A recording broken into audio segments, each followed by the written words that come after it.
Hello, ladies. So, yes, another car vlog. You're in like a weird position. So, I freaking had a car accident a while ago, the beginning of the month. No, a week ago? I don't know. I can't remember now. So, my truck has been in the shop, and they gave me a loaner car, and I hate it. I mean, it's decent and it gets me where I need to go, to and from work and stuff, but I want my Tahoe back. Like, I so miss it. And the stupid thing, it needs like brakes or something, so it makes like this horrible noise. And I called them and they're like, oh yeah, we know. Oh, okay, great. Just give me this piece of crap car to drive around, and it has these issues. But anyways, I'm getting off on a whole other subject. So cycle update. I had my teaching visit on Friday. That went good. Everything was good there. I'm trying to think. Really not a whole lot to update on. I go in tomorrow for a follicle check and blood work, and then I should start my, what do you call it? I can't think of what it's called now. Follistim on the 13th, but I got a call. My clinic does where every day you have an appointment. After the appointment, you go in and after the appointment, you call in, and it'll tell you like how much medication to take, which medication to take. So I'll go Wednesday, and then they said I should call for the initial one. I think it's the next day, so on the 11th. I'll call in, and they'll tell me how much medication to take, and that it's okay to go ahead and start on Saturday. I don't see any problems with me starting on Saturday, but I guess you never know. And then there's another thing, and I wanted to just kind of, discuss it. I'm hoping I won't get a lot of people like that jump down my throat. And that's one of the things I'm going to discuss with the doctor actually tomorrow, because he actually wants to meet with me.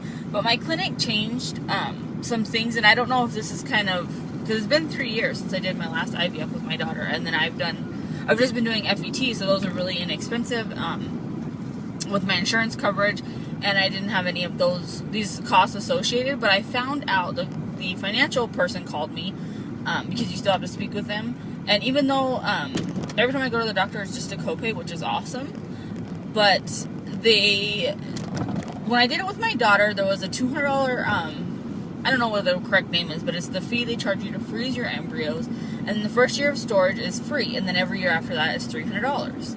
So since then things have changed, I guess, and now the fee to freeze them, which I think is a little ridiculous, but whatever, is $560. And I don't know, I haven't actually called too many clinics to find out if that fee is kind of just the norm now, because it has been a few years, or what. I understand the prices go up and everything, but I mean, $360 more, like, it's like $100 and something dollars, like $120 more, it goes up every year.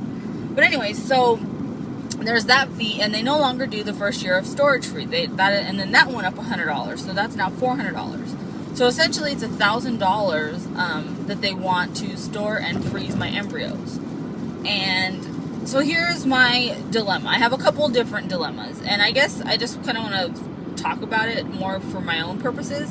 And if you ladies have advice or anything you want to throw out there, as long as you're not like attacking me, I really don't mind. I just hope I don't get attacked or any kind of like major backlash or anything for this, or lose any subscribers or anything like that, because I don't mean to upset anybody. That is not my intent. But if we do this IVF cycle and it is successful, which I am praying to the gods that it is, we will not be attempting to have a third child. So, and that was, we discussed that a long time ago when we did IVF the first time, because had my daughter's pregnancy been a twin pregnancy, we probably would have been done then. Because she was a singleton, we decided we would have one more. It's always been, my husband's always only 1 or 2 kids. I would like 3, but given the money and the process that we have to go through, I don't want to continue to go through this, because it takes a lot out of you, financially, emotionally, even with insurance coverage. It's a lot. We're 2 working people. Like, we don't make a lot of money. We just have an average job, so it's expensive, and we have a car payment, and we have all these other expenses. So And I want to have money to, I could be wasting that money on family vacations or putting my daughter in dance now that she's older, or soccer, or whatever. Anyways, so yeah, we've decided we're only going to have 2 children. Now, if the next pregnancy is twins, obviously we're not going to do like selective reduction or anything crazy like that. But, yeah, so we only signed up for 2 pregnancies. So if this cycle works and I am pregnant, which, like I said, I pray that I am, and I pay the $1,000, we would end up discarding those embryos because I'm not okay with donating them. I would so donate eggs, but not embryos. So we would end up discarding them or donating them to science. And in essence, I kind of feel like I would have just wasted $1,000. That's one dilemma. The other dilemma is I feel bad just discarding them. Or, I feel better donating them to science because at least some good will come of it because they will do research, and that's more than likely that's probably where we're leaning towards. The other option I have is to not pay it, and we can just go through the cycle. They'll put the very 2 best embryos back in, and we just donate the rest of them to science. That's kind of where we're at right now is what I'm thinking we're going to do. The only thing that is my dilemma with that is if this cycle does not work, I would have to go through everything again, retrieval and all of that, whereas FETs would definitely be cheaper, and they do, there are people that do get pregnant off of FETs. So that's that situation. Now, if I pay the money and I don't get pregnant and we do FETs, I don't know, or the option for FETs is there because I would have frozen embryos. I don't know how I feel about FETs, really. I did 4 FETs out of the same batch of embryos that my daughter came from, and I had 1 chemical pregnancy that was over before it even really started. I mean, the HCG was very low to begin with. And all the other 3 cycles were all negative, completely negative. Nothing happened. So I don't know how I feel about FETs. I kind of feel like maybe they're a bust for me. Like, I don't know. I know plenty of women get pregnant on them, and I know Melissa that's on here got pregnant off of her first FET. So I know it can happen, but I'm thinking maybe for me and my body it's just not feasible, or I don't know. Even the doctor was kind of surprised that we did so many FETs and nothing ever happened. Although I will say they didn't ever change the protocol, so that might be something that I would probably push if we decided to go that route, to change some stuff up, because although I know there's not a whole lot you can change, there's got to be something or other things that can be done because, like I said, to get that result, although they are cheaper, I mean, after 4 of them, I could have done a fresh cycle, with what I pay in copays. And because the FETs, for whatever reason, I think this is really odd, but they're not just a copay, it's co-insurance, which is only 10%, but still, it ended up being like each one was like, for the clinic was like $150 plus my meds, which was another like $60, $70. So essentially it's about $200, $250 for 1 FET, which is, like I said, is very inexpensive, and I'm very grateful for my insurance coverage. But after I've done 4 of them, I could have done a fresh cycle. So yeah, I don't know. I'm kind of all over the place, and so when I went in on my teaching visit and I signed all my consents, I talked to the nurse and I kind of explained all my different scenarios that I'm kind of going through, and so she was telling me that maybe there's something that they can do. She would talk to the doctor, maybe they can give me a discounted rate on the freezing because I have been with them for so long and done so many cycles, and then hold off on the storage. And if I am pregnant at 12 weeks, then they would discard them to or donate them to science and not charge me that fee, and I would just pay the freezing fee at the discounted rate, and I could do payments on that.